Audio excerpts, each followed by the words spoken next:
I will not live by your laws. I will hold to the cross. The greatest power you possess is your ability to choose. Join Lowe's Moore as he reveals how you can begin to maximize that power by exploring yourself on the deepest levels and committing to making lasting and positive changes. Get ready to achieve breakthroughs that will lead to accelerated growth and transformation, because you are now tuned in to The Blueprint.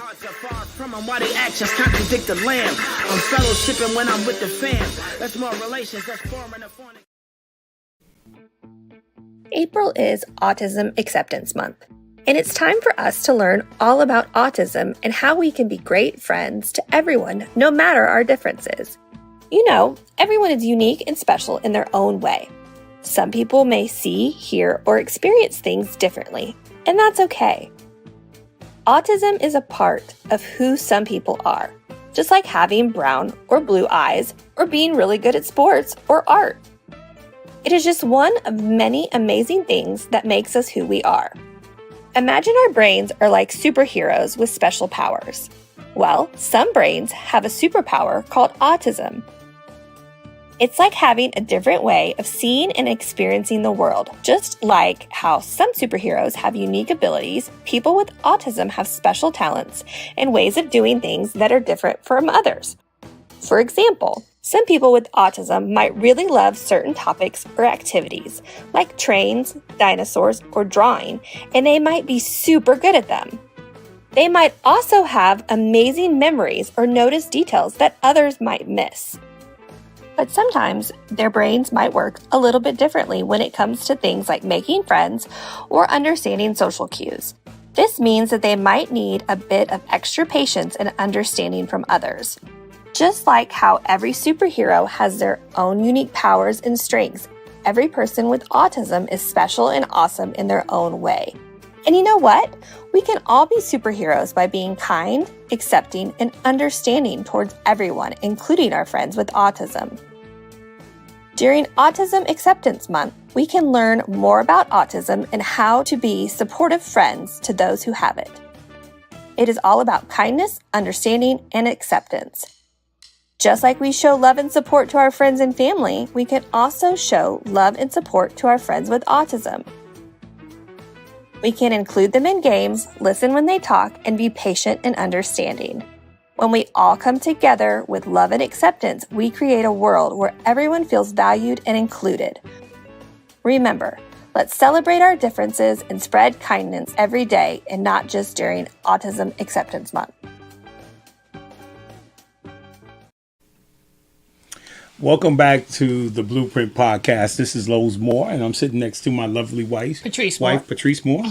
And, welcome to this special presentation on the Blueprint, focused on Autism Acceptance Month. I like that. Right? And then also awareness, because there's some people who realize that there are people with autism, right? And they know about it, right? And maybe not know a whole lot about it, but then there's a whole spectrum of people, a whole audience out there that have no idea what autism is, that it exists, and that's why we need awareness. And so before we get into our show and get to our special guest this evening, I'm going to say it up front. Before I get to Travis Archer, the man, before I get to him, right, Patrice and I would like to talk a little bit about, if you could put up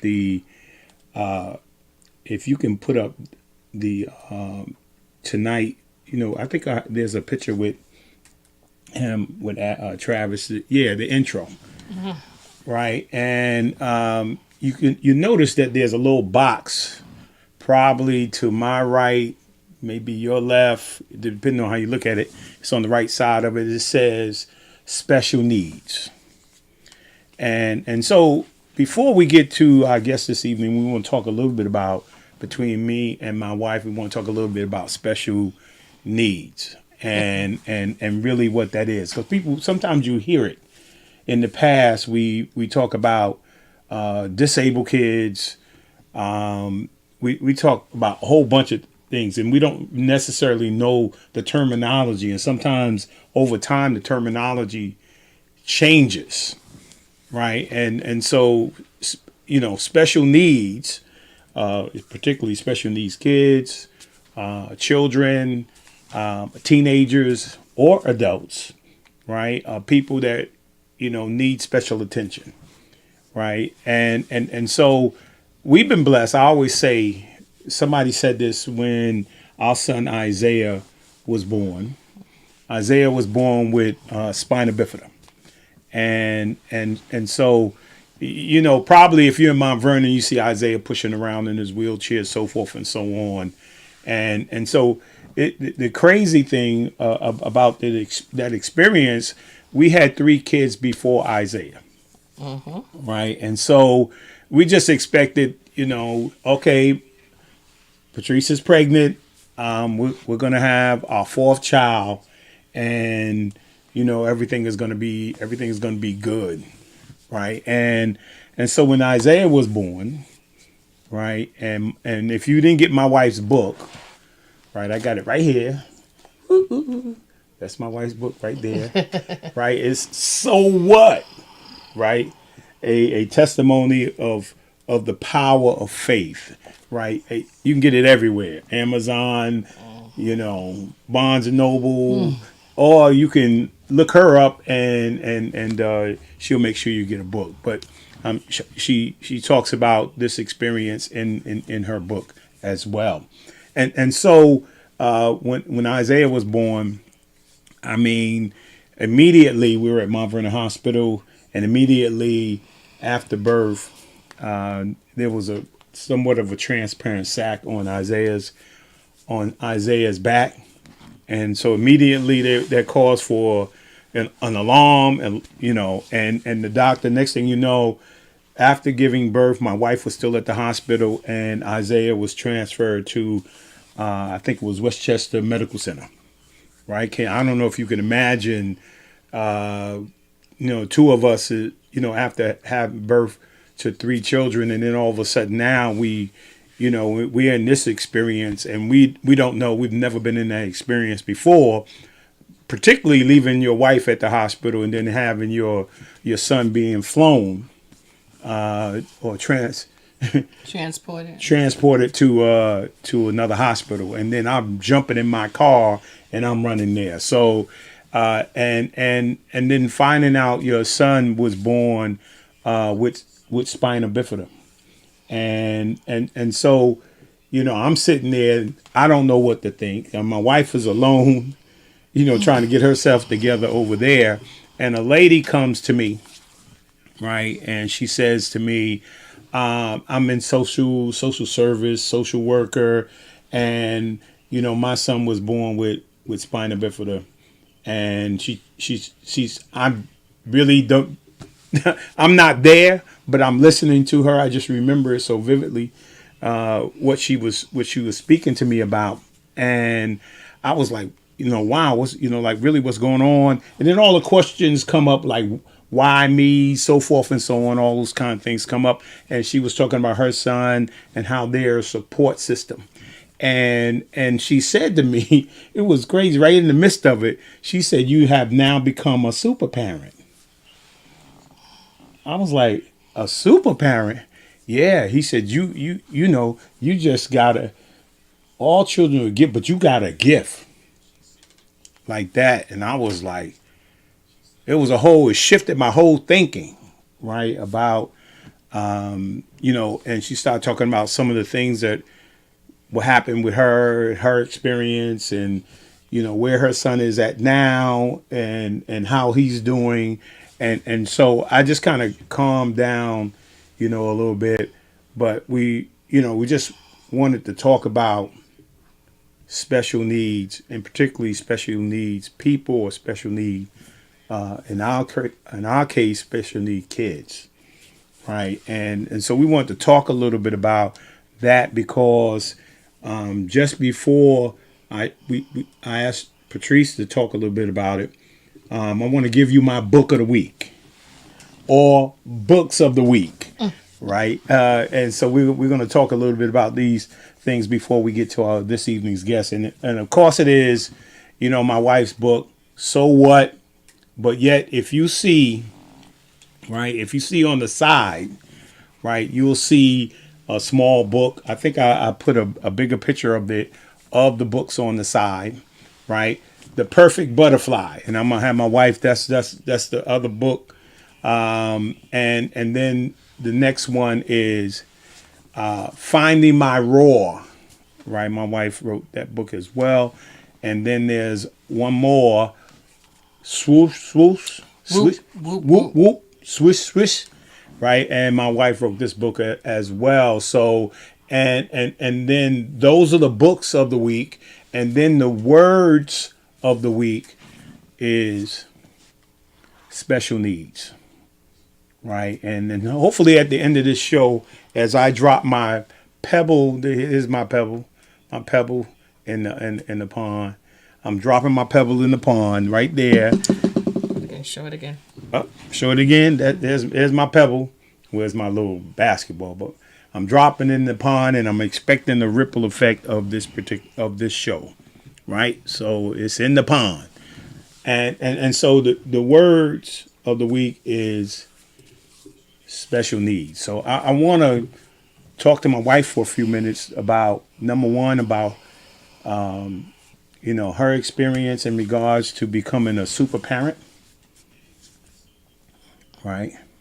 And becoming a super parent and then helping other parents realize they're super parents, right? And creating these books, starting with, Isaiah's book. Talk a little bit about those, your experience and go right into those books. Wow. That's a lot, but I'm going to shorten it really quickly. Isaiah was born 28 years ago, and the day that he was born, as soon as I saw him, I knew that we had crossed over into special need parenthood. I had probably sometime before that, I remember we used to go to Burger King in Co-op City, and they used to always have at the back of Burger King all the kids with the wheelchairs and children with disabilities, and I used to see them all the time, and my heart would go out.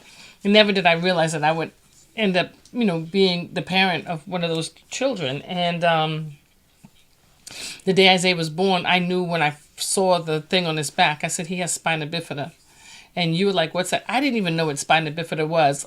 What all that entailed. I knew that he had it, and because I saw the thing on his back, and through my studies, neurological studies during the things I did in college, I knew exactly what it was. And so I took a deep breath. They took him away, and the day that we went to the hospital for the first time, or that I went to the hospital for the first time to see him, the lady asked me, did I know that my child was special? And did my kids know that Isaiah was special? And I remember looking and saying, my kids know that they're all special and we're part of a special family. But she was probably trying to explain special needs in a different kind of way to me. But I just didn't see, I couldn't understand it. But as time progressed, I learned, and I read a book, and I think it was called Giant Steps, but it wasn't the one that was I think Kareem Abdul-Jabbar had one, or somebody. There was a basketball Giant Steps, but this one was about spina bifida, and I remember how I read that book from front to cover and how it encouraged me, and so I thought, as a parent, what a great way to be able to reach out to young people. And Isaiah's book really came serendipitously, and I say that because I wasn't expecting to do the book. So my cousin Judy, I always say this, I've shared this before, my cousin Judy had asked me to, had taken Isaiah everywhere, right? She was Isaiah's, let me tell you, she Isaiah's was guardian. What? People thought Isaiah was her child. right? And so what ended up happening was Mother's Day was coming or something was coming, and I asked her what did she like, and she said butterflies. And I asked a girl at my job, did she have any butterflies that she could that she had pictures of, and she brought me the pictures, and it was a bunch of pictures, and one of the pictures had the butterfly with a hole in it, and she kept pushing it to the side. And when she told me that she pushed it to the side because the butterfly had a hole in its spine, I started to cry, because I was like, that's the one I want, because my son had a hole in his spine. And she put all of these pictures out, and these pictures were beautiful pictures, but she kept putting the ones with the butterfly with the hole. She goes, it's messing up my pictures. And I could not stop crying, and she couldn't get it. And when I took all the pictures and I created a poetry book, and that poetry book became the first one. It was cathartic for me.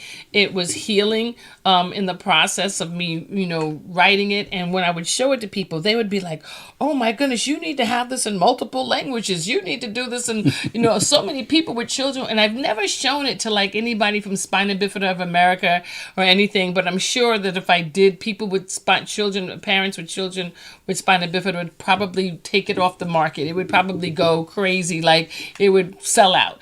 But I personalized the books, right? So this one was specific to Isaiah. And when everybody was looking at it and they were loving on it and everything. And then one day, Travis said, I was showing it to people at church, and Travis said, well, where's my book? And that was just so instrumental to me, because, everybody was thinking, like with Travis and his needs, like he was so adamant, like, where's my book? And he shook me like when he said that, and I went, okay, let me do it. And so I have to be inspired. So next thing you know, one day I'm in church, actually, I'm sitting on the pulpit, and Finding My Roar came to my attention. And out of nowhere, I just started writing it, because I watched Travis, I watched Mikey, our other godson, I watched Marion and Lena and Mike and Trevor and everything everybody was doing, working with them, and Finding My Roar came. And it was just, and part of it was because Travis liked lions and he liked elephants, right? He had gone to Africa, he'd taken pictures, and it was like, you know what, I'm going to go and use the lion, and because a lion needs a roar.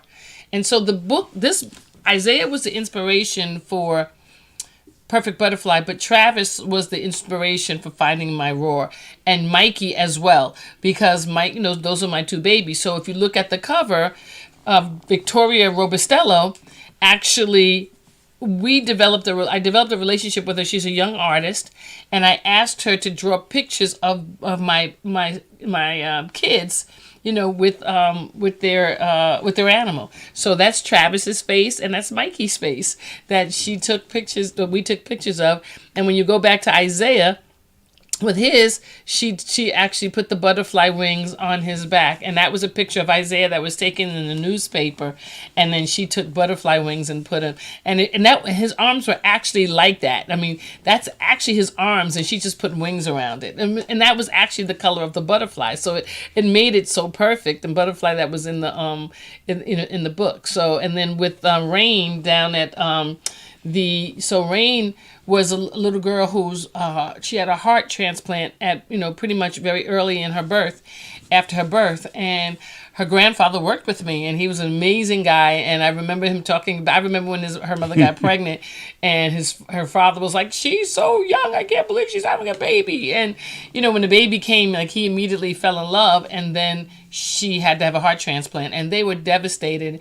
And I was going to Monday night prayer one night, and on my way to prayer, he called me, and he was like, he's crying on the phone. He goes, "They found our heart. They found our heart. Rain's gonna have a heart transplant tomorrow," and he's crying, and I'm crying. Oh. The next day, Rain had a heart transplant, and she's probably like, I think 11 years old now or something, 11 or 12 even. But it was so I wrote, so Joanne, who works with me, she was like, you need to write a book about Rain. Like, Rain? I'm like, look, Joanne, I can't just write books. I got to be inspired. And she said, what more inspirational would it be for you to write, about Rain? And so I couldn't get anything out, nothing. I mean, I was trying really hard to write something about Rain. And so one day we were at lunch, and Beverly, one of our HR directors, she was made lunch boxes for her kids, right? And she always would put a note or something special. And in the lunch box was a note. And it said, "Did you know that an octopus has 3 hearts?" And I went, "What?" An octopus has 3 hearts. And all of a sudden I had a bell go ding, ding, ding, ding, ding, ding, ding, ding, ding. And so I went to a conference. I'm at the conference, right? All of this great stuff is being talked about. And all of a sudden, whoop, whoop, swish, swish came. And while everything was going on, I wrote whoop, whoop, swish, swish. And it's really, whoop, whoop, swish, swish is actually when a person first gets pregnant and you put the ultrasound thing and it's like whoop, whoop, whoop, whoop. Whoop, whoop, and you feel like the baby's floating around in your stomach when you first hear the heartbeat. So the whoop, whoop, swish, swish is actually a heartbeat. Wow. And so in that book, it actually talks about how when she first found out she's pregnant and hearing the heartbeat and how excited, and then the baby comes and all of a sudden they're checking the heartbeat and the heartbeat starts to fade, right? And in the midst of it, they're telling her your baby's going to be on machines until we find a heart, and how traumatizing that was for them. And then the great feeling of joy when the heart comes. But what they don't understand, what people don't understand, that we have joy that a person received a heart, but somebody's family was devastated that their baby was gone. But they said, in the midst of their baby dying, here, you can have the heart so your baby can live. And so there's a certain part in it that says, even though we had the joy, another mother had to cry because they lost their baby so that your baby could live. And it was so powerful for me. So when I wrote Whoop Whoop Swish Swish, I remember Lozy, he could be my biggest critic, right? So I read it to him. He said, that is one of the most powerful poems I've ever read. And I feel it was. So when I make these books, I also make them special for the families.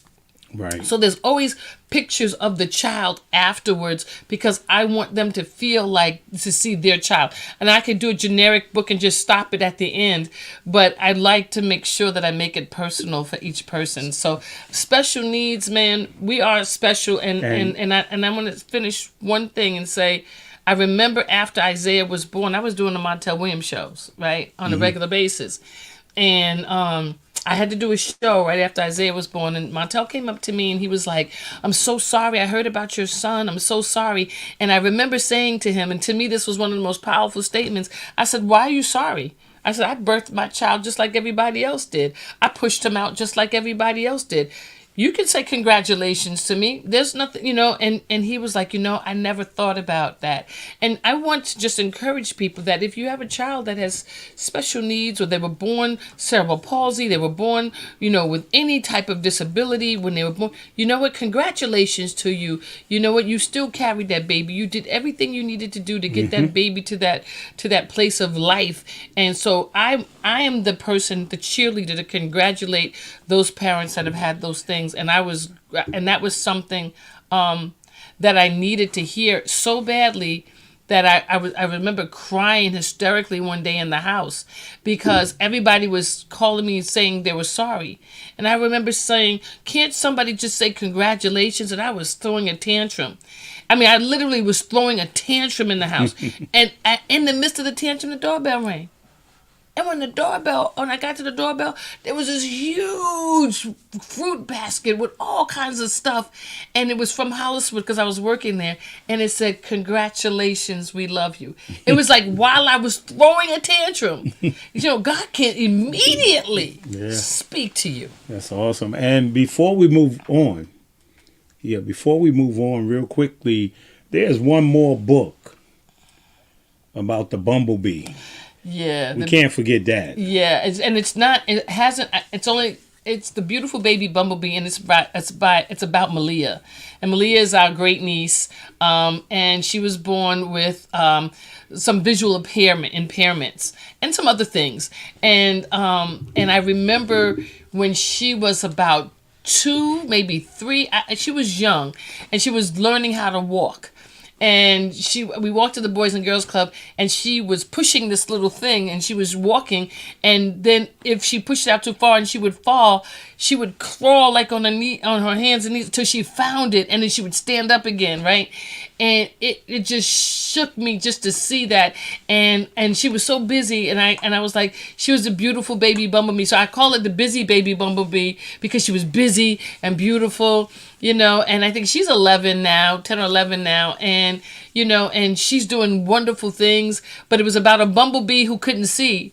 And so that bumblebee was sitting on the tree while all the rest of the bumblebees were on the flowers, and the other bumblebees were laughing because they were like, you don't even know where you're supposed to be. You sitting over in the tree and we're sitting on the flowers. But because she sat on the tree, she made honey sweeter than the flowers. And so she became the queen bee. And so Malia is our queen bee. And so I got to get that really completed because I want to get Victoria to do a bumblebee picture with Malia because, it's perfect, but it's about her. And she's our godson's daughter.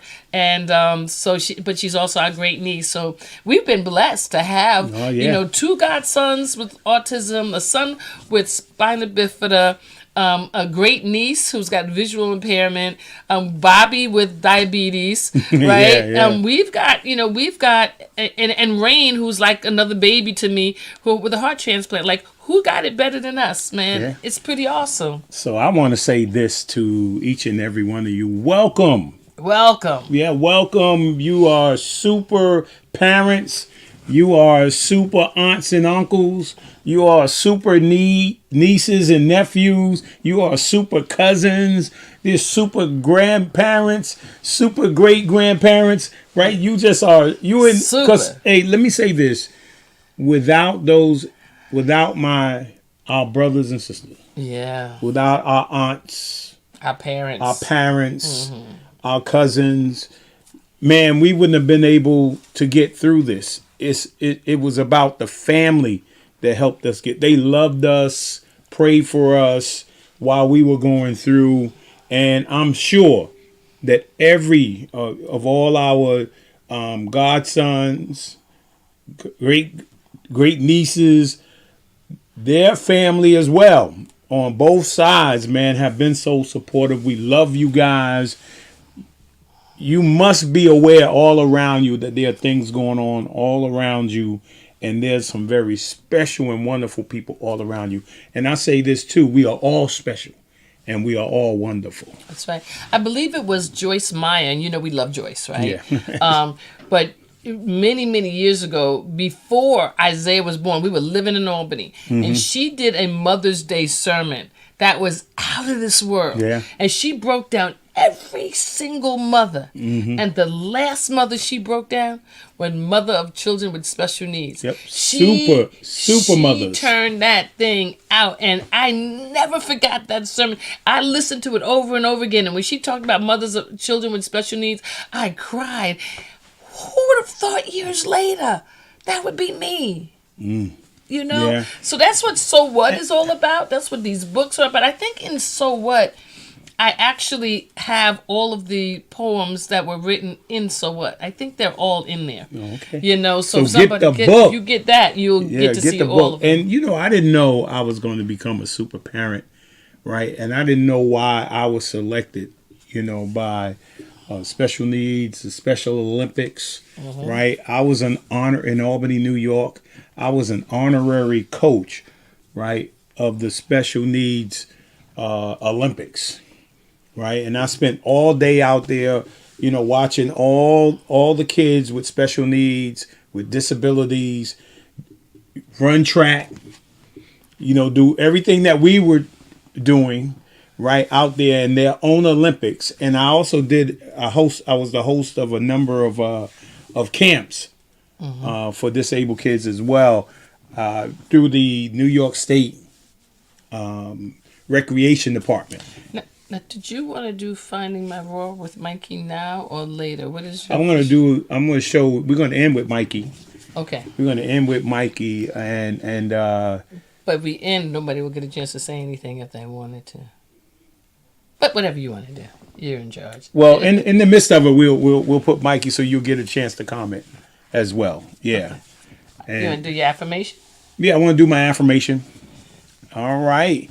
Grades don't measure intelligence, and age doesn't define maturity. Ooh, that's deep. Yeah, I like that one. That's my Hill Hopper, Pierce Hopper moment. And to help us better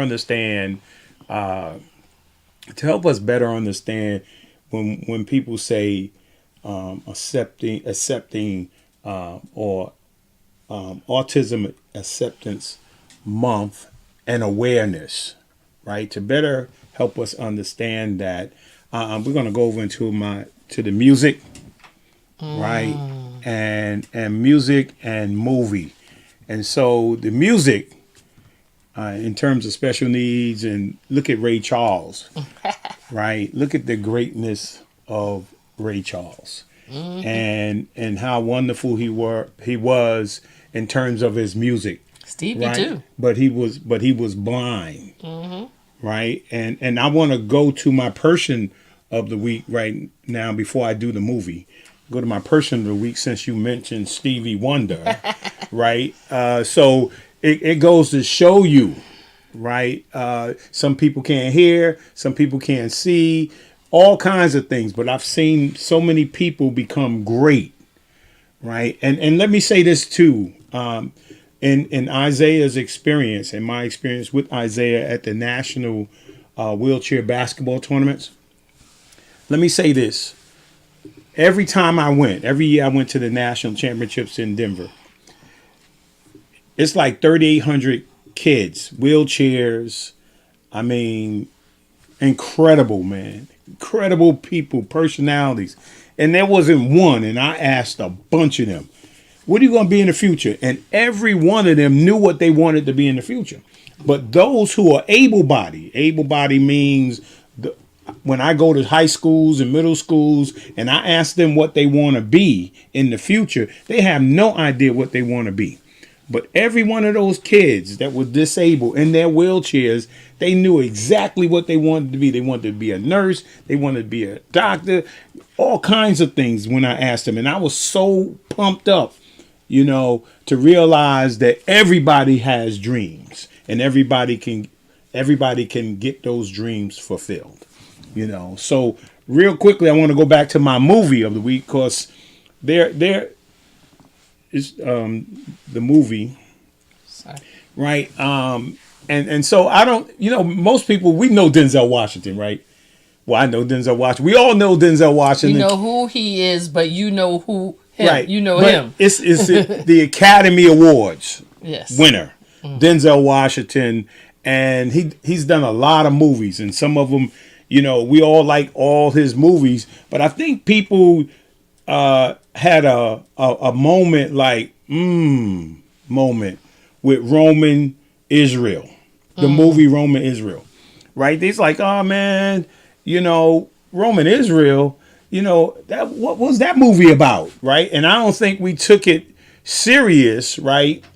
I don't think we took it serious what Denzel had to do in order to be Roman Israel, right? Because many of you didn't know that. I don't know if you knew that Roman was on the spectrum, right? He had Asperger's, right? So he had some form of on the spectrum of autism, right? And so that's why he was acting. We say he's acting weird, but he was acting normal. He was being Roman Israel, right? And we didn't see that when we watched the movie, and how Denzel had to research and figure out what this character was all about. So I want to show you a couple of videos, right? Real quick. We don't own these videos, but I wanted to show you. I know. I want to show you these two videos of him talking about his experience with Roman Israel. I just kept asking myself, well, why is he like this? Why does he have these? Why is he alone? Why is he, So the Asperger's research, I started heading down that road, and I had a guy I know whose son worked for a law firm, and he was brilliant, and he was on the spectrum. And I said, oh, that makes sense. So I started doing a lot of research about that. You were a cornerstone of activism. You're inspiring. I'm tired of doing the impossible for the ungrateful. I felt like he was stuck somewhere in 70. I picked 77, and I looked at my own pictures.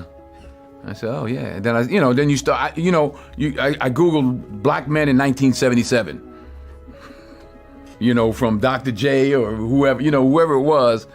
And, just one thing leads to another. You just start heading down that road, your journey, and you find this, then you find that. And then under the side of glasses, then this kind of clothes, that kind of, he weighs this much because he doesn't do, one thing after another. I mean, that's what I love doing. Unusual guy. Yeah, I like him. I feel for him. Just one more on when Denzel's. Dan tells me that the "You're too near me to hear me" line was yours. Oh yeah, yeah. A buddy of mine, he's gonna be happy when he sees it. That's one of his lines. "You're too near me to hear me."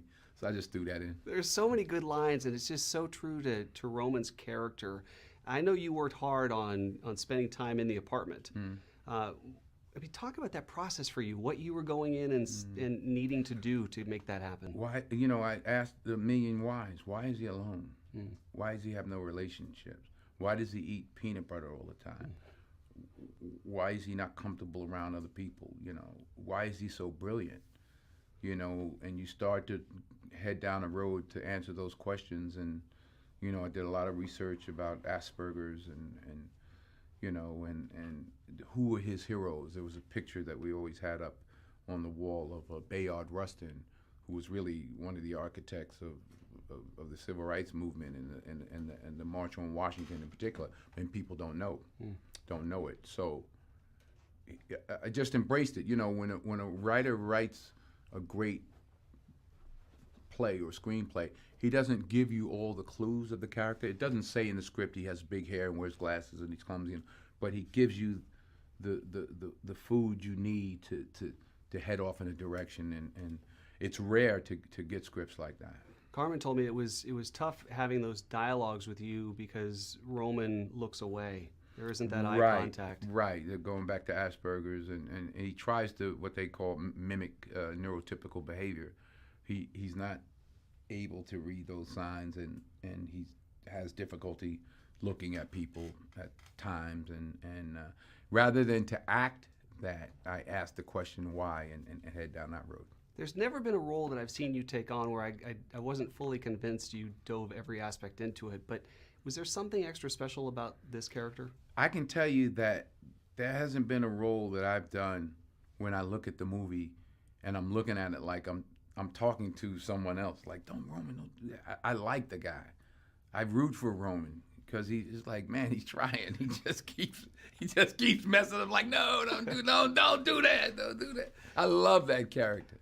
I'm not watching it anymore. I've seen it enough, but we they showed a scene the other night, and when he's trying to get a job and how emotional he gets, and I was sitting there kind of welling up. It's like, man, yeah. It's he means he. It's in every. It's in him. It's just the core of who he is, and you admire that. I wish I could be have that much conviction. He's not distracted by all the other crap that we all get sucked into. No, and but then he's unequipped. You never see him. I don't think until he starts to change a bit, you don't see him outside without his headphones. No. He stays in his world. He's in the safety of that iPod. Yeah, yes. That old iPod 2 or something. So great to meet you. My pleasure. Thanks for your time. All right, we're back, and it's kind of Denzel giving you a perspective of Asperger's, the spectrum, and if you didn't get a chance to see Roman J. Israel, make sure you check out that movie, man. That's my movie of the week. All right. Right, and then I want to, so I can get to my guests. Right, I got some shout outs. Yeah, to my sister Tracy, happy birthday today. Is my sister's birthday. Happy birthday. Love you. Happy birthday, sis. Yeah, and many more. Yes. Yeah. All right. Happy heavenly birthday to Miranda. Right. Today as well. we truly miss Miranda. I mean, Yeah, that was my girl. She was a baller. She was a baller, for yeah, real, and she had a beautiful spirit. Man, we love you, Miranda, and we miss you. Yeah. No, Yeah. she went to college up at WestCon, which was not too far from where I worked, and I would go check her out when she would play basketball. She played at Lincoln High School, and she was a good kid, and I really definitely miss Miranda and everything that she went. So truly, we thank God, for Tracy and Miranda, and I think you have one more Randy. shout out. Yeah, one more shout out. You see, I got my Jackie Robinson shirt on.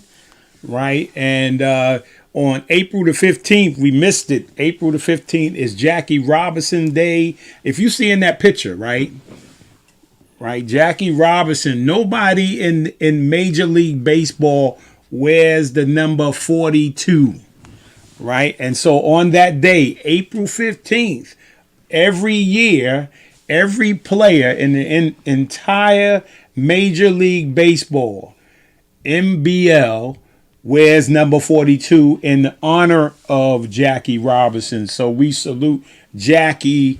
He was amazing, right? And he represented us well, right? So again, man, if you missed it, get out your Jackie Robinson shirt and get it on. Amen. Ma said that I forget on Joyce. We got on Joyce a couple of shows ago. But happy birthday again in April, and happy birthday Randy again in April. April's getting almost like November for us, I'm telling you. But a lot of April birthdays, because I think your sister's birthday is tomorrow. Other sister's birthday is tomorrow this week too. But she'll be on next week's show. We'll put it on. So I think you got all your folks in there.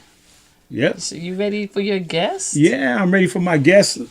I want you to hear Travis Archer and his keynote speech, and then we will see him in person. All right. Yes. Okay, yes. Hello, everybody. My name is Travis Xavier Archer. I am now 26 years of age. I graduated from the Autism Academy in 2015. Graduated in Mercer College in the spring of 2020. Yeah, kind of funny how I graduated in the middle of the pandemic. Yes!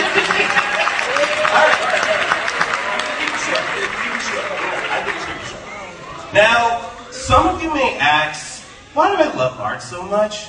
Well, as far as my drawings go, artistry is all about making choices. Drawing, coloring, and painting and even sculpting is one thing, but it's the choices that you make with your artistry is what makes it come to life and to give so much value into how that artistry is made. Your artistry could be realistic, abstract, surreal, simple, basic, emotional, expressive, or even symbolic enough to convey a powerful message, but it's only based on the choices that you make as an artist and to what you would say is a masterpiece. And if you're really, really that excited about your artwork, you can always share your artistic visions to the world. So that way you would hope that people can see the value of the choices you make with your artistry. And the only difference between a mess and a masterpiece is your choice of how you bring your vision to life. Now, as for my hobbies, aside from my beautiful singing voice, and of course my piano playing, and of course, who could ever forget my bike riding, I like to draw animals and Disney-style humans. I like to write fiction stories, film scripts, poems, film reviews, and sometimes I like to sketch or color my drawings with colored pencils. Yeah, I use colored pencils the most. And I would hope that in the future I would own my own animation studio and turn all of my fiction stories into full-length animated feature films and have them released in theaters on a yearly basis on top of winning Best Animated Feature at the Golden Globes and the Yes, Oscars. yes. Best Picture.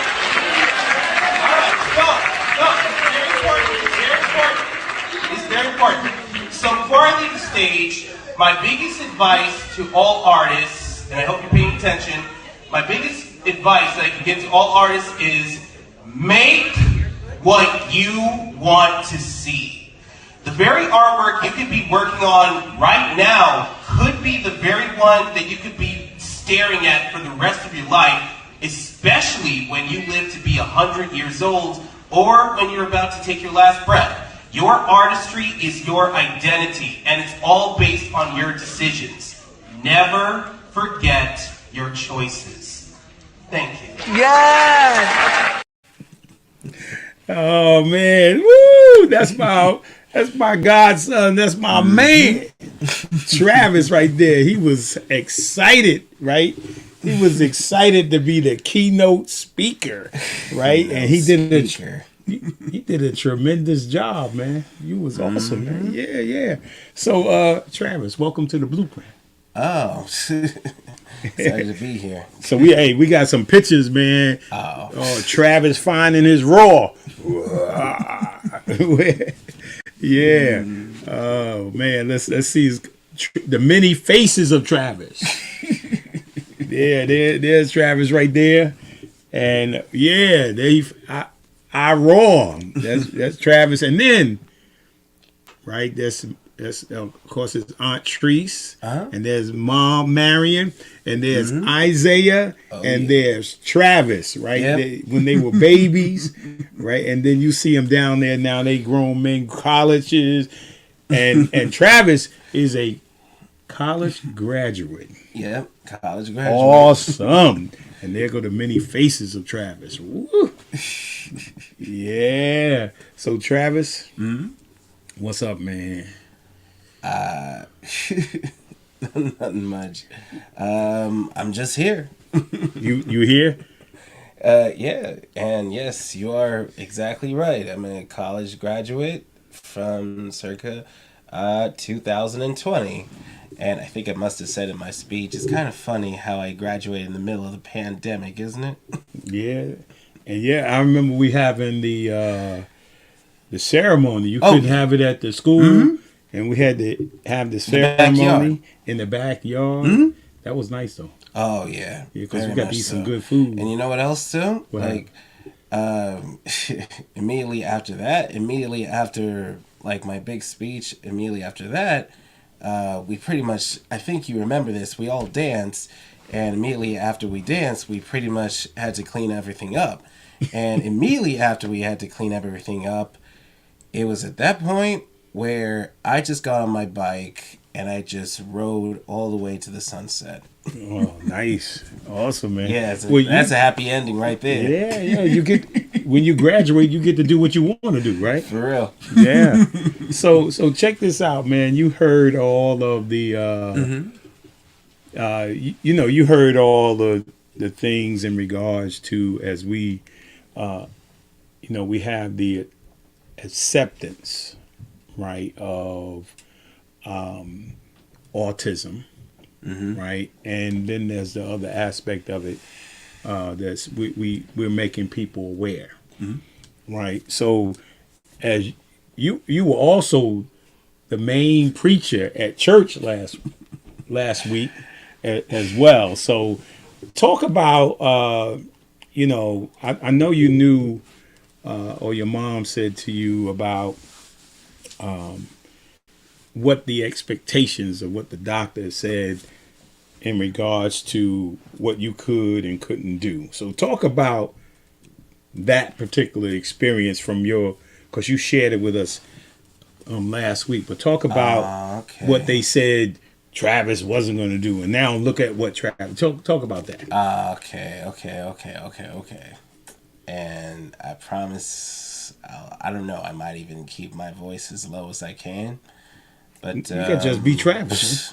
All right, okay. Okay. Full disclosure, I did not remember a single thing what the doctor says when I was a toddler, but I don't know. Maybe my parents must have told me, but I don't know. Maybe I must be right. Maybe pretty much any doctor's intentions are to tell your child that, tell your parents that your child has a disability, pretty much either for the paycheck or just to have black people to just leave them alone. And yeah, I'm just, I don't know. It's just some of my assumption.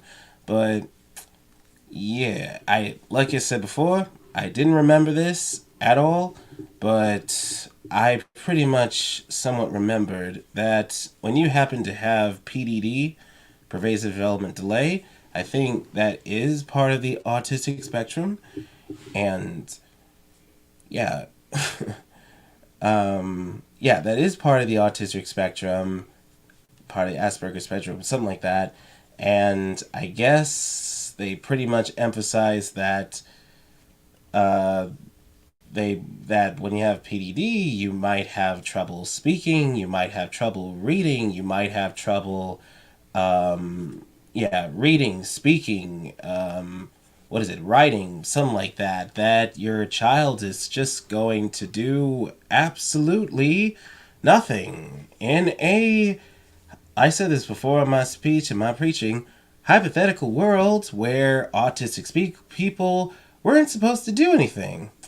Alright, okay, if that's your case, then what the heck was I doing reading every Dr. Seuss book ever made? Like, I don't even have to name them. How the Grinch Stole Christmas, okay? Cat in the Hat, Green Eggs and Ham? Like, not even just to read them, but also to understand English. Like, why in the heck did I attend speech class every second I go to school? And why the heck did I get an honor roll in both middle school and high school just for doing my homework? I thought any person of any high IQ would do something like that.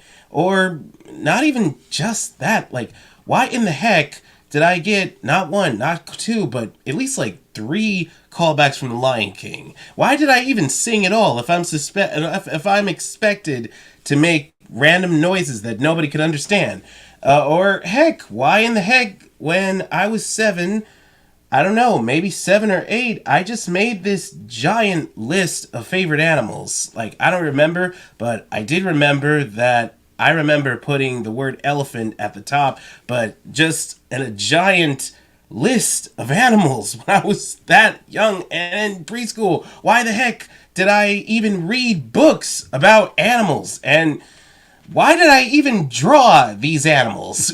Why did I even, like, how is it that I would happen to graduate with, it's just like, why did I even graduate middle school, high school, or even college for that matter? Why did I even get a degree? Why? And if we're talking Facebook, why in the heck did I post an entire history of every cartoon movie that ever hit the projector? And why the heck did I write so many film reviews or so many... why did I write so many fictional stories or something like that? And most importantly, why do I write a lot of fiction stories, poems, a lot of essays about my favorite movies, and why do I love them so much? And most importantly, why in the heck did I somehow become a big helping hand for the Revelators in terms of my art, in terms of my voice, and in terms of my acting? I mean, like, I don't know. Were they just over-exaggerating? Were they right? Like, was it really for the paycheck? Was it really for us black people to leave them alone? Or did they not see the blessing that God has given me over the years? Yeah. And well, I think sometimes, right, I think, based on whatever previous experience they had in regard, they could give us their experience, like when Isaiah was born and with spina bifida. And they said that he would never walk. Well, he walks with the braces. He could walk with his braces, and he could get out in and out the car, and he could use his wheelchair, right? And they said a lot of things. I guess it's just like, okay, this is what happens when your child is born with this, right? And so they give you an overview, right? Not really knowing, right? Not really knowing, and then as people, kind of expand that, right? Yeah. They, Isaiah expanded it, right?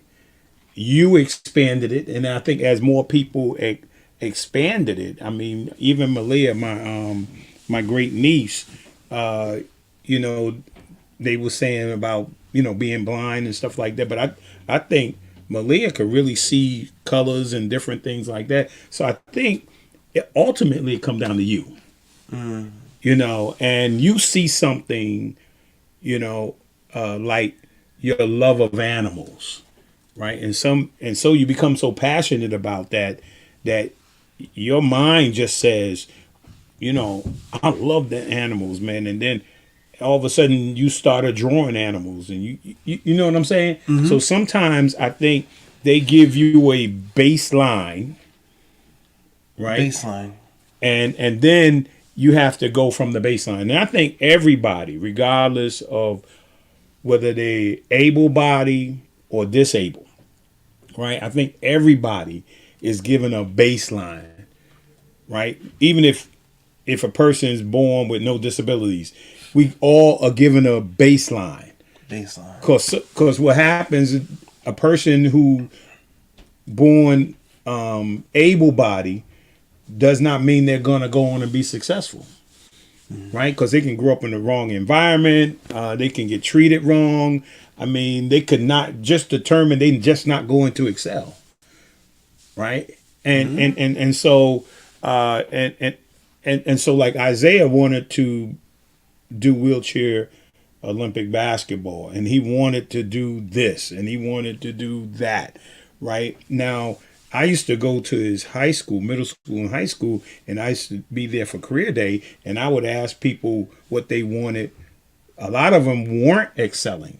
They were not doing well in school, but yet when I talked about Isaiah wanting to graduate from high school, wanting to graduate from college, what he wanted to do, and he was disabled, right? And here you are, able-bodied, but you don't have the mind to move forward. So I think a lot of it has to do with you. You're given a baseline, and then you determine, right? Travis determined, like, oh man, based on your support, and I want to go do this with you, the support of your parents, right? When you talk about family, talk about your mom, talk about your dad, and your in terms of helping you get where you are today. What, you wanted to like a short bio or something? No, just talk about your mom and how she supported you in all this, and your dad who supported you with what Travis wants to do, getting through elementary school, getting through middle school, going to high school, and going on to college. How was they helpful to you? Okay. All right. Well, I will say this. You know,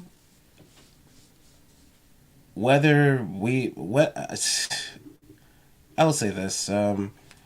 Whether my mom is doing a project for the Revelators or pretty much building a project on anywhere on the house or even just cleaning the house, we always work as a team, me and her.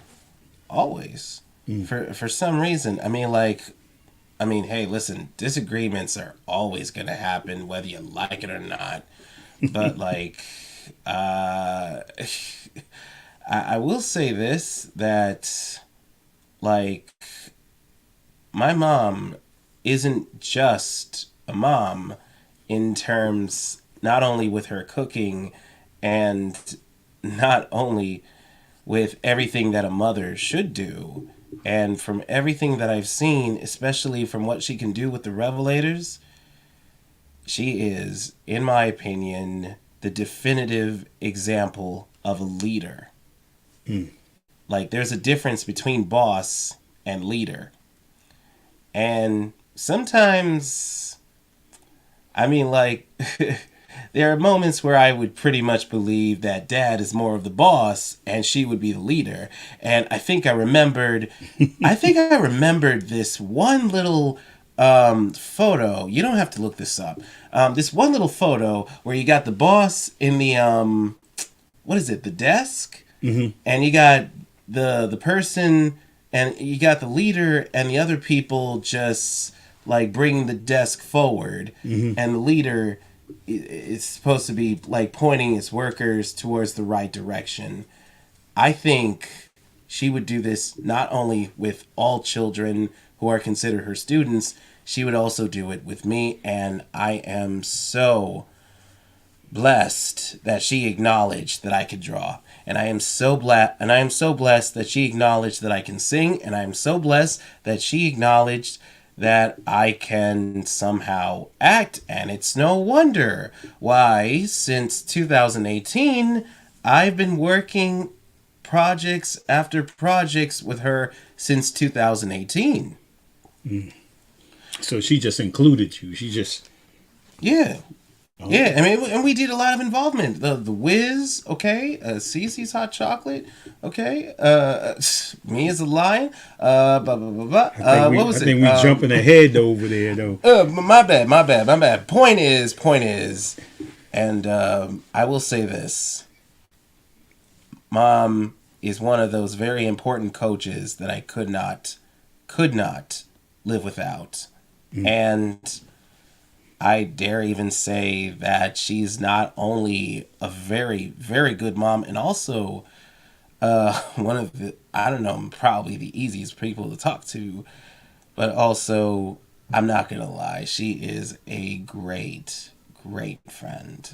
Awesome, man. Hope you're listening, Mom. Yeah. Yo, Mom and Dad. Shout out. And check this out. Go on. You go from the animals, right? Mom and Dad, you know, they engaged into the whole art thing. I mean, if we can go back to some of them beautiful pictures, you know, that Mom and Dad, yeah, awesome. And then some of them beautiful pictures that you were drawing. If we can go back to some of them artwork. I mean, I saw something in them, particularly, and that's why I put all these kind of together. Right, you just finished talking about your mom, right? Right, but you're talking about these are like almost like moms with their children and all those drawings. Those are Mother's Day drawings. Yeah, so that's awesome, man, and you know, yeah, beautiful Mother's Day drawings. Yeah, I like that. But check this out, since I like art too, man. You know, I really like the art a lot. I did a couple of things back in the day myself, man. I think see, look. Oh, wow. Okay, I'm not gonna lie. I wouldn't want to sound myself. I wouldn't call myself an art critic, but you got the anatomy of Donald and Daisy just right. Oh, thank you, man. I appreciate that from a specialist. Yeah. I mean, like, all you got to do, like, if you would have the time, you don't have to have the time for it. I know, like, there are some other drawings that I did make but didn't get a chance to color. I suffered through this too, but, like, I mean, with their mouths, you could have at least put in some red violets. Or pretty much. But they're having a conversation. I was like, hi, Patrice. Miss you. Love you. No, I mean, like, if you would see their mouths, I always do this with their mouths. Like a little tongue in there? Not just a tongue, but also color the tongue pink and have the mouth to be, like, red violets, something like that. Yeah. I don't know. That's just my way of... I accept the art critics. No, that's pretty cool, man. And not only do I draw animals, I mean, like, I know you would consider these animals, but I also love and draw on dinosaurs and even mythological creatures like dragons. Yeah, I think we had some pictures of some dragons up there. There go a dragon right there. And also, I knew you loved dinosaurs, man. But there go Kermit. The Frog. Yeah, Kermit the Frog. I just did it because it was funny. Yeah. And then I think I got a picture of a dinosaur. You probably can tell me what kind of dinosaur it is. But, oh, okay. Yeah. I get that a lot. A lot of people don't really grasp that many names of dinosaurs. And I will say this, like, even though I can recall some of my favorite dinosaurs, like, there are some dinosaurs in some books that I've pretty much forgotten their names, or that their names are way too long. Yeah, right.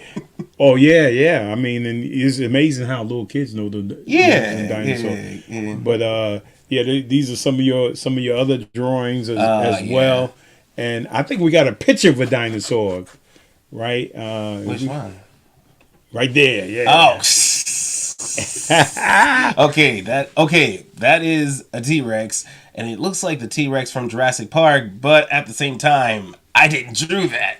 No, you didn't draw it, but somebody, it must be some kind of dinosaur park, and somebody was at the dinosaur park. Jurassic Park. Yeah, they got a Jurassic Park in Disney.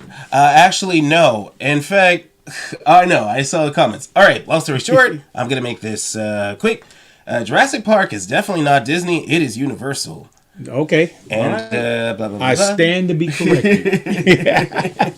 I'm corrected, but let's see some comments up there. I think we got some comments on the board. Mm-hmm. Let's see what they say. All right. Hey Travis, this is Aunt Didi. Hey Aunt Didi. Oh my God, it's Alexis. Oh my God, I love you so much. I love you. She said, "I love you, Travis." You know,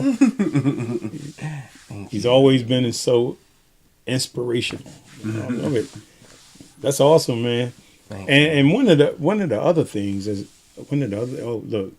Elder Ingram. Elder Ingram, man, good. Go on. Oh, Jade Hackett. Oh my God. Right, you, Travis. Jade. I'm proud of you. Keep up the good work. I miss her. I miss you so much, Jade. I miss you. I want to see you. Oh man, and then one of the other things you love, and I love too, right? Look, Travis is awesome. Monica is animation. Oh yes. Right. So we're gonna pull up some animation stuff that you had on your Facebook, so we can go through some animation stuff. But talk about how you. She said she missed you too. Oh my God. I want to see you, Jay. Oh man. So go on, please. Yeah. So the some animation things. Disney. Not just Disney. Okay, we're talking like some of the mainstream other animation studios, DreamWorks, Pixar. Sometimes Nickelodeon could pretty much have their fair share of animation, both with their... Who was that? Oh my God. It's me and my friends. Oh my God. Those are my friends. I was in Disney and got to hang out with Mickey. Minnie, I got to hang out with Goofy, Pluto. I walked in and saw them. I said, man, I got to get me some pictures. Jeez. Now there goes some of the things you mentioned. I mean, like, I will say this. I was looking for a very good Disney picture to pretty much emulate a good Disney picture. I mean, like, I was pretty much staring at that, and I was like, okay, got some of my favorite characters. I would say protagonists, main characters, the main stars of their own movies, like one character per movie. And I mean, like, I thought that was pretty good. I mean, like, you don't have like a whole lot, but it seems to be at a perfect amount. And I pretty much like that picture so much that, you know what? I think it would be a good idea to have it as my cover photo for Facebook. Well, that's that was awesome, man. Yeah, thank you. Yeah. And I don't know which part of the World Web. Some Mickey picture. Some Mickey. What's a Mickey?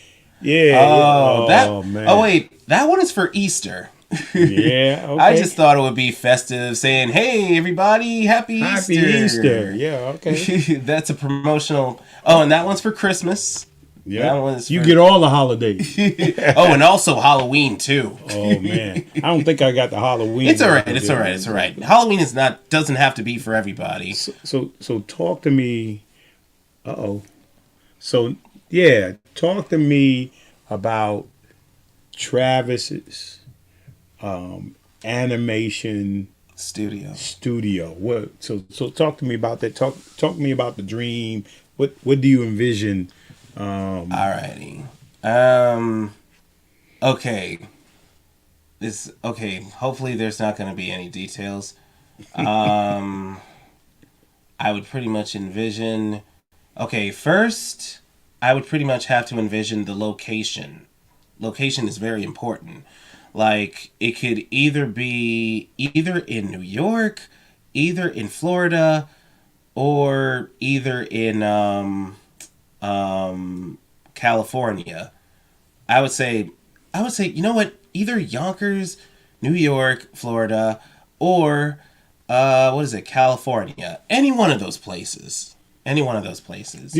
And didn't they? Now they have. I think is it Lionsgate? Lionsgate in Yonkers. Yeah, I think they pretty much specialize in like some of the computer graphics stuff, and not necessarily animation. Not necessarily animation. Well, I'm not even sure. Did you call them? I'm sorry? Did you call them up and see? I pretty much walked over to them before, and I guess they pretty much told us they pretty much specialize into something like that. I'm not even sure if it's for a film or a product or even an advertisement. I know that you can go there and you can actually you can actually do your movie there. They got all kind of stage studios where you can run an episodes, or you can do a full length movie. Right. In the studio. Back to the animation part of what have you already something in mind? What would be your first animate? What would be Travis's first animation project? All right, my first animation project. Okay, just to let you know, all of my other projects will take place everywhere around the world and everywhere through different time periods, most notably history, and being that I'm black and I guess African, I guess my culture has to come first. Okay. My culture has to come first, and I was just thinking about this for a while. This will take place in Africa. I don't think this will have any humans, but it'll be mostly about animals. And I was thinking of calling this the African Tale. And I pretty much wrote this as a short story when I was in college. When I was in I was in Mercy College, and the assignment was that we were supposed to have two characters and to have the conflict to come from the environment. And I pretty much thought about this long and hard. Originally, I was supposed to have like 5 African animals going through this, but the teacher pretty much said that we're only supposed to have 2. And the 2 characters are a lion and an elephant, and they both haven't seen each other in a while. The lion recognized the elephant. The elephant doesn't remember anything. Like, the elephant doesn't like, oh, hi, I'm sorry, who are you? And I guess you could say they pretty much reintroduce each other until an earthquake comes up. The entire African plains is turning into some sort of drought. Like, the entire African plains is empty. Like, the only 2 animals that were left are just the lion and the elephant.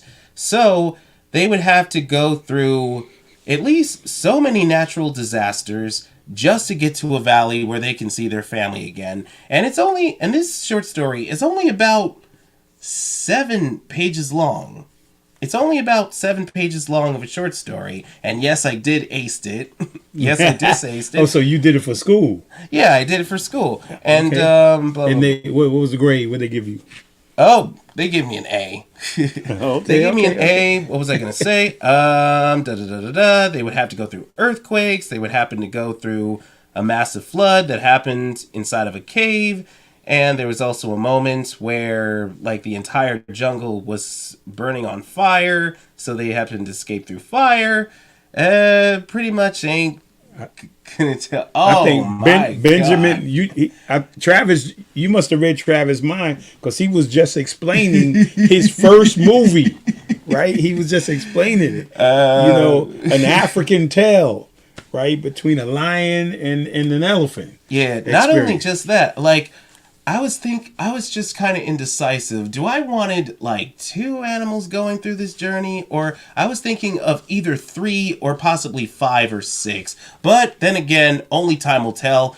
And if I would have this entire movie to be finished, then like I would hope, like, I don't know. Originally, I was thinking about having it released in 2025, but you know what? 2025 is a little too soon. It's a little too early.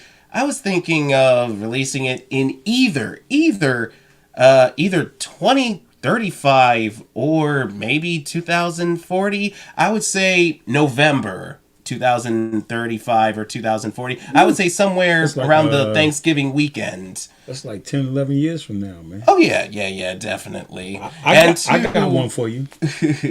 I got the second one for you. Actually, I already got one. You got one? Yeah. Well, I got the third one then. I already got the third one. I got all of them. Okay, well, I got the infinity one. When you end to hear an infinity. The Infinity Project. Alrighty. Right? I don't know. I might be writing this down.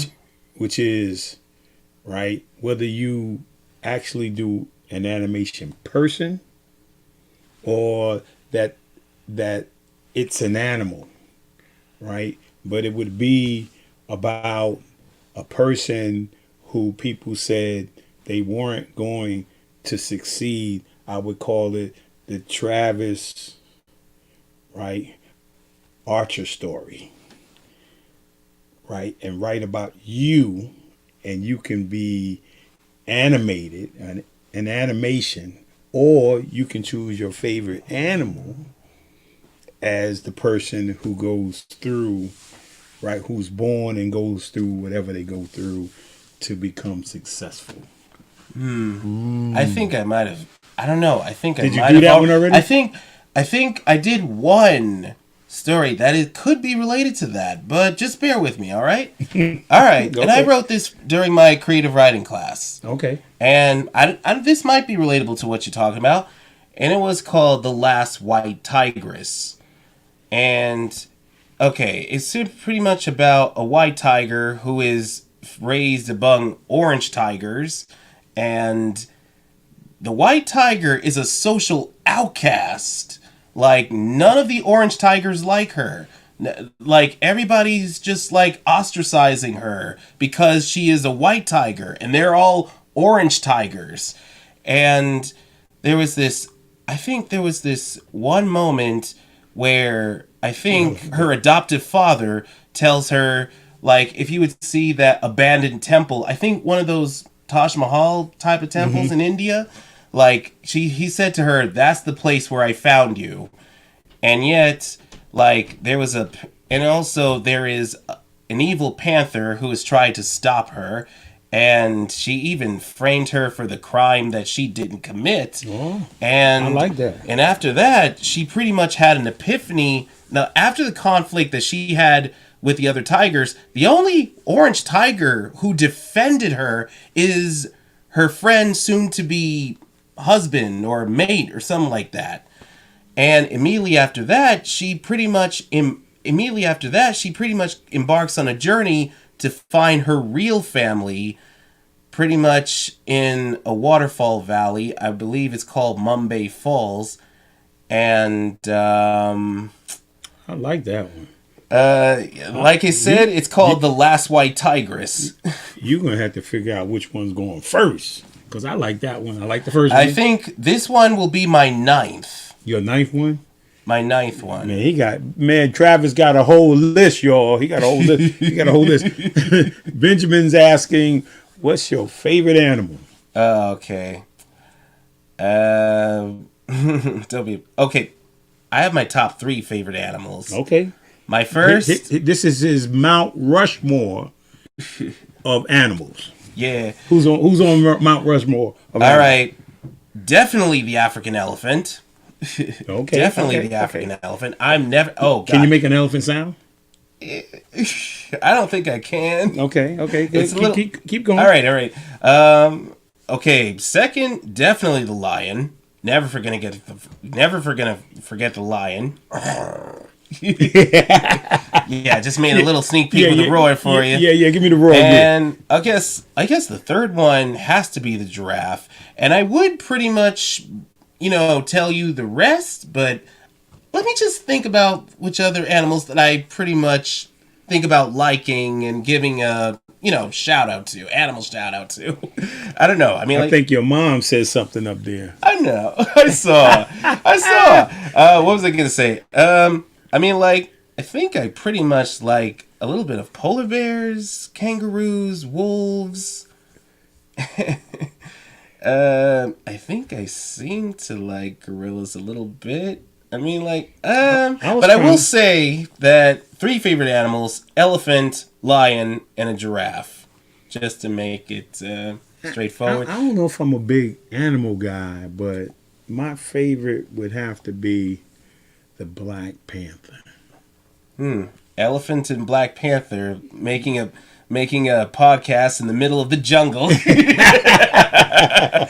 By the way, yes, I did include a panther character in The Last White Tigress. Although I don't know if I could spoil you this. No. I want to see it when it comes out. Alrighty. So, I will point out 2 of my favorite works that I've written. Just two. And I'll make it as brief as possible. Okay. All right. First one, Kingdom of the Dinosaurs. All right. So you got a cave girl from the Stone Age who makes a bet with her older brother saying if she would happen to find a giant predator, fight it for its tooth, then and only then would she be the provider of the family. And while she is on the hunt for this predator, she pretty much discovers a hidden cave, falls right through the wormhole, and enters into the land of the dinosaurs. And yes, all the dinosaurs can understand her. The good news is, she found a creature, the T-Rex. The bad news is, it's difficult. She may even swing her spear, but no matter how much it is, it's just no matter how many times she fights him, it's just proven difficult until she was saved by one of the dinosaurs, I believe a 3-horned dinosaur, and she makes a deal with him saying, hey, if I can help you and all the other plant eaters to fight against the meat eaters, then and only then would I get the T-Rex's tooth and to go back to my own world. And actually, that's pretty much what happened. Because, imagine this one universe where... No, imagine, if you would happen to be a person from the Stone Age going into world with creatures that you've never seen before. You don't even know what a dinosaur is. Through the perspective of this cave girl. And once again, this is called Kingdom of Dinosaurs, and I've written this back 5 years ago, 2019. I wrote this for a class. Don't tell too much of it, because somebody's listening out there. They might steal it. All right, I won't. I wrote this for a class, and yes, I aced it. Okay. And, so that was my first. Second, I believe I called this one Viking Lore. And this takes place in one of those Viking times, where a Viking fisherman finds a golden helmet, wears it on his head, and it gets stuck on his head. And and here's the funniest part. Every time the people of that village see him with that helmet, they confuse him as Thor. Think about it. All those Vikings say, "Hail the mighty Thor," and he kept saying, "My name is not Thor." So he embarks on this quest to find a dragon-like creature with 2 wings and 2 legs called the Wyvern. It's a breed of dragon, by the way. To pretty much blast the helmet away with a massive fireball, as he is accompanied by a Valkyrie and her pet yak, who I will spoil you this. That Valkyrie does become his love interest. Okay. And I wrote this back in 2021, and I pretty much wrote this as a response to everything I did back in Mercy College in terms of my creative writing and screenwriting. And wouldn't tell you too much, but yeah. I mean, I got and Viking Lore. Oh wait. Kingdom of Dinosaurs will be my 5th, and Viking Lore will be my 10th. Okay. Wow. Well, you see, ladies and gentlemen, Travis got a lot of stuff going on, right? I mean, you know, he's got how many films? 10 films he's going to talk about. 11. 11 films. Actually, not including the one I just said. I mean, the one the Tiger one seems to be close to what you said. Close, but this is going to be about you. Okay. Now, you can put it in animation form, whether it's a human or an animal, you know, going through whatever you experience so you can share it with, you know. I mean, if somebody wanted you to act, sing, whatever, write, how they get in touch with Travis, man? They go to Facebook? Either Facebook or Instagram. Right? And then the other one is Travis is on LinkedIn too, man. You want to get in touch with Travis? He a businessman, you know. Go to LinkedIn and let's talk real quick about The Wiz, and you were the lion in The Wiz. I mean, look at Travis was the lion in The Wiz. I mean, he did a great job in The Wiz, man. I was scared. Oh, I'm sorry. I'm sorry. Did my Roy scare you? Yes, it did. Yeah, give it to me.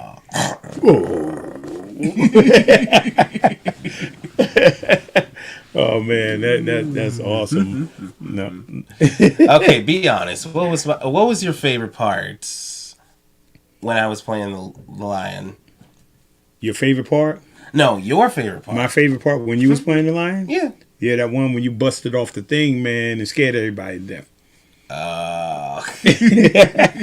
You scared the scarecrow and what's the other thing? Was it Scarecrow, Dorothy, Tin Man, and Dorothy? You scared all of them, right? And then my other favorite part was when they found out you wasn't so ferocious. Oh, and you started going. Oh, jeez. I was about to say, like, if I was at that moment, like, imagine if you would cast Jim Carrey playing the lion, he would be reacting the same way. Oh man, he's not one of my favorite, man. But, yeah, it's all right. Yeah, but he, you know, yeah. But you guys did. Dorothy was good. Mm-hmm. You know, Tin Man was good. Scarecrow was good.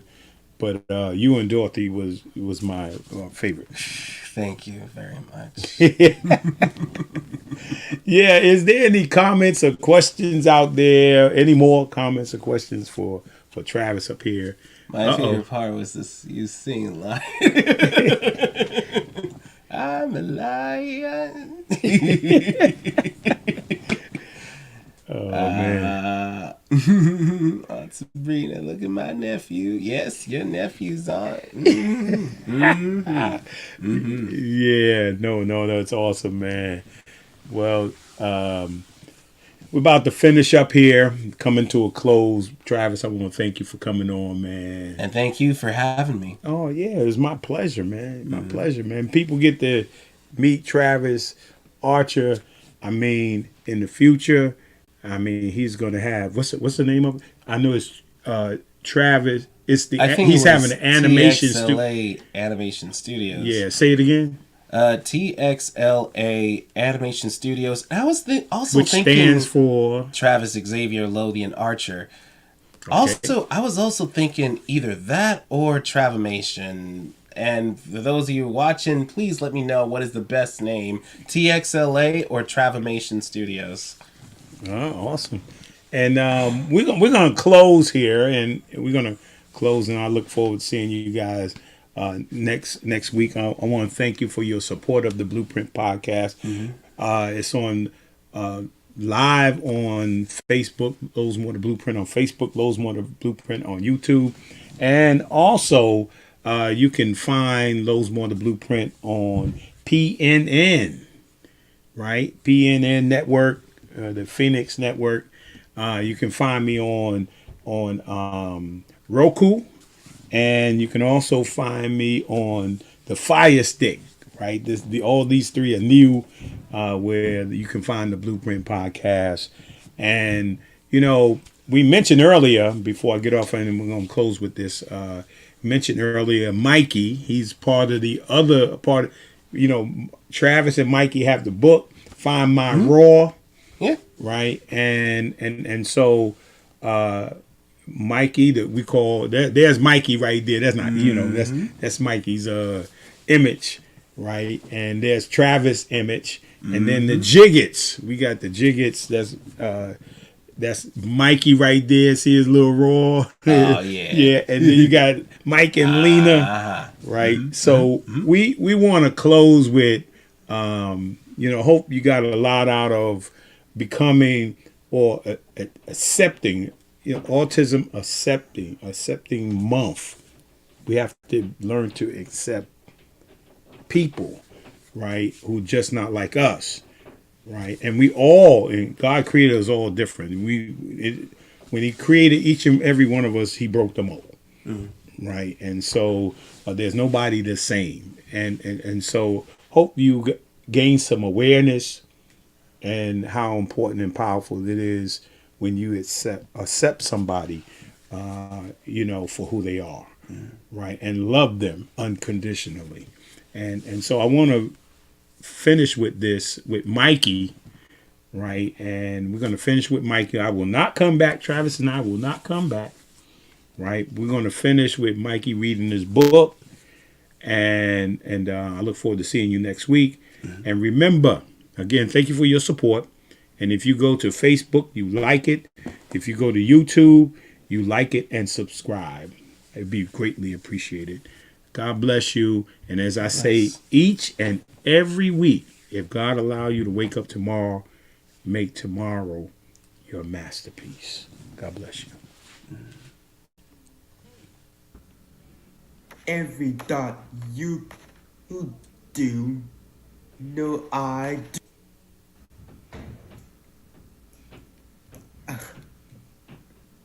Okay, here goes. I'm see you. Every thought you do, no, I do. Because on the inside of me, my world is not about you. I'm talk to you. Every thought you do, I am. Because on the inside of me, you're in my world. And it's my plan. I love you.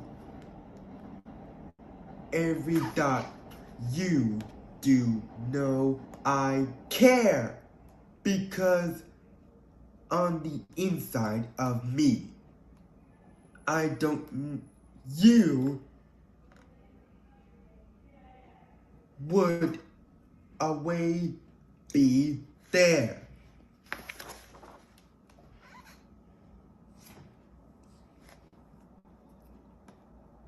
People think I the one that's strange because on the inside of me, I am interested in their games. People tricked me as if I'm the one that's weird. Because what they don't know, they act in fear. People see me, but they do understand. They don't understand. Because I don't freely show my affection. Yes. No, say the word affection. Affection or Easily. Or easily. Ethan. Extend my hand.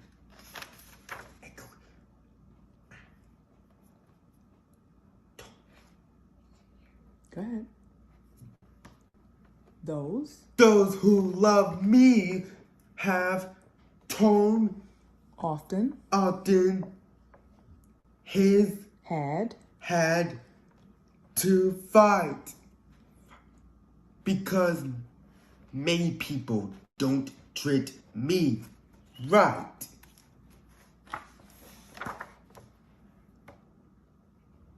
There's those who love me have shared much a tear because they cared about me now and in my future years. Those who love me to the core. Because of them, I found my roar. I roar. When you change things, it makes me scared. I'm roared on the inside, right? Through my stare. I'm roared like the lions, tigers, and bears. I'm roared about all the things that I care. I'm roared about things that are important to me. I'm roared out loud to me, family. To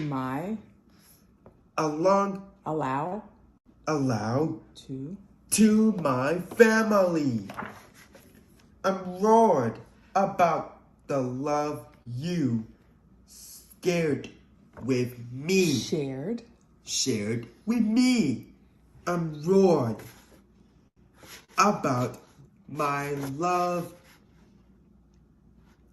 for you from here to eternity. I'm roared. Now who's that? It's me, Michael. And that was me. When you were little, right? Yes. It's Michael. It's baby Michael. When you were little. Can you tell me the title of the book? Can you show me the title of the book? Then I roar. Grandma. Jiggets. Yeah, so the Jiggets family. And let me see the title of the book. What's the title of the book? Finding My Roar. By Aunt Trees. Trees. That's on Trees. By Trees. More. Can you say thank you, Aunt Trees? Thank you, Aunt Trees. I love you.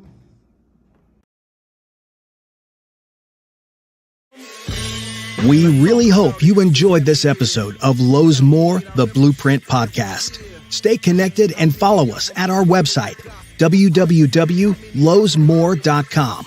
That's LOWESMOORE.com. You can also join the discussion on Twitter at Lowe's More and on Facebook at Lowe's More Jr. As always, thank you for pushing your mindset towards a better reality. This concludes the most thought-provoking portion of your day. Don't forget to like and subscribe to this podcast to stay fully up to date with everything we're up to. Until next time, be kind to yourself and each other. What they teaching is a joke. I ain't buying it like I'm broke. Insufficient funds for insignificant.